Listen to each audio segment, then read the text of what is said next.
probably the first word that comes to mind when you describe a performance like that. Yeah, I was really proud of how hard the boys fought. Losing two outside backs in the first half, having to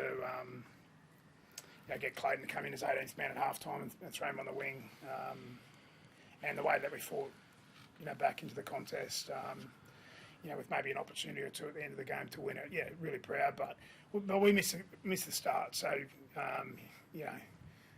it's 2 weeks in a row where our first 20 minutes hasn't been where we expected to be. So physically they won that battle there to start the game, and then as I said, the longer the game went, I thought we really worked hard to get ourselves back in the contest. It's not the first time we've seen, like, I think the Dragons game as well, where you faced all that adversity, losing guys, but you still found a way. I know the result was different, but what does it say about the team that they're able to adjust and keep going like that? Yeah, well, it says that, like, really adaptable team. We had to have a plan B there tonight, maybe even plan C or D, to be fair. As I said, really proud that they can adapt on the run like that, because you're right, the Dragons game was a very similar game, and we got the result that day, and we were in there swinging right at the end, right? So with 4 minutes to go, I think it was a one-score game. When you get yourself in a contest against a good team like that, and you're a chance to win it at the death, that's all we're sort of hoping for, that we fight hard. But as I said, first 20 minutes we physically missed the jump, and they jumped out to, what was it, 22-0 or something like that, I think it was. That's way off where we want to be. Let's go to those two HIAs. I'll go backwards. With the Jason Saab one, how is he, but also, do you feel like in a play like that where you lose a player to an act of foul play, do you think that's got to be a sin bin? Oh, definitely. Like, I mean, Jason Saab's crook. Look, he's in the change room and he's crook. Like, he couldn't pass the HIA protocols, and so we lose him for the game, and essentially the Roosters player gets put on report. But it doesn't help us. Like, we only had 2 changes left for that entire second half because we had to replace Sabi, and we don't get any, benefit from just getting the penalty. Like, it's foul play, we lose a player, then I thought that would be a sin bin, but it wasn't tonight for whatever reason. But it's hard because you lose one of your players. Do you feel that's, I don't know, Steve, like people have talked about interchanges and losing outside backs all year. When you lose 2 tonight like that, have we got it right at the moment? Like, would you like to see maybe more, but you can't use them all in one game, Look, potentially, I think with how Ruben Garrick, for instance, does not believe one bit that he was concussed tonight. Not one bit. Like, he couldn't even believe he was getting taken off the field to get checked, right? But the doctor in the bunker said that he had a slight stumble, apparently, and so we lose him for the game. Now, he's in there going, "Seems, I can't believe I've been ruled out," right? I understand what we're trying to do because we need to look after the players, but you might have 18 players, and there might be that ability to just have one extra player there that is not an interchangeable player, but is a player that can be a replacement, and you can use them, because if the bunker's going to be that strict on players, then how do you prepare for that?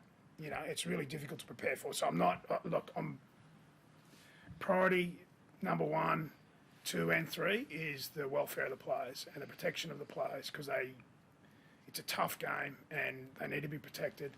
But as I said, on a night like tonight, as I said, the players in there going, I cannot believe we're being taken off the field. Made it even harder for you as well, because Josh Holloway only came back for the last 5 minutes, and then Jake Simpkin, I don't think, did he not come back? Yeah, well, we only had 2, as I said. I said to the boys at half-time, you got to bite down on your mouth guard here, and you're going to have to play long minutes, and we're playing all over the place here, position-wise.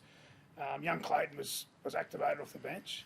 So you've got to bite down your mouth guard and you've got to work hard here and get ourselves back in the contest, which they did. And Ches and Jake Trbojevic, they led that. So, there might be something that they're going to look at, but they're not going to change it this week. So, as I said, the priority is the welfare of the players. But it was difficult losing both those players because, 1, we didn't feel it was concussed, and 2, it was foul play. And, the player might get, suspended or fined or whatever, but there's no benefit to us. Yeah, because Ches, if you hadn't had the other HIA, you couldn't have activated the 18th man because there was no sin bin. Do you think that's something that, as Steve's alluded to, might have to be looked at the end of the year? Yeah, tonight obviously gives you a bit of food for thought. The whole concussion movement, as Steve said, is a great priority, and as a player, 100% back it. But whether we've got it right or not just yet, I don't know.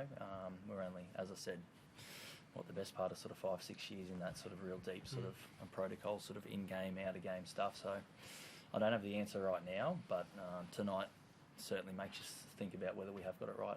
Steve's one of the positives tonight. Gordy was fair to say that was his best game in a Manly jersey. Yeah, he was outstanding. He had to play long minutes.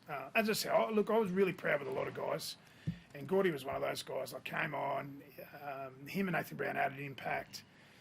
Both sides of the footy, really energetic, and he's really improving as a player. Gordy, we've just recently re-signed him for another year, and I think his best footy's in front of him. But I was really proud of how he sort of had to play long minutes and against a quality side, right? So they're a top 4 side, so he did a good job coming on and making an impact for us. Who you like to have back after the bye, Steves? Haumole Olakau'atu will come back after his suspension. Look, we went into the game. Look, we feel one of our competitive advantages is our speed, right? And we come into the game without Lehigh Hopewadi and Tolu Kola. And then obviously with Ruben and Jason Saab, 2 speeds is going down tonight. We sort of lost that. So we're hoping that, Sabi and Ruben are okay because we've got a bye next week for the Raiders game. Lehigh should be a chance. I think he's a big chance of playing against the Raiders.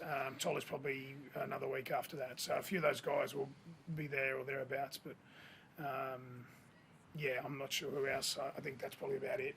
Matt Lodge may be back to a reserve grade. Lockie Croak is going to play a bit of reserve grade tomorrow, so Croak will be available, and he'd be a good addition for us because he's a competitor and he's tough, and he's in our best 13 every day of the week, Croaks, when he's fit and healthy. Well, good. Thanks, guys. Thanks so much.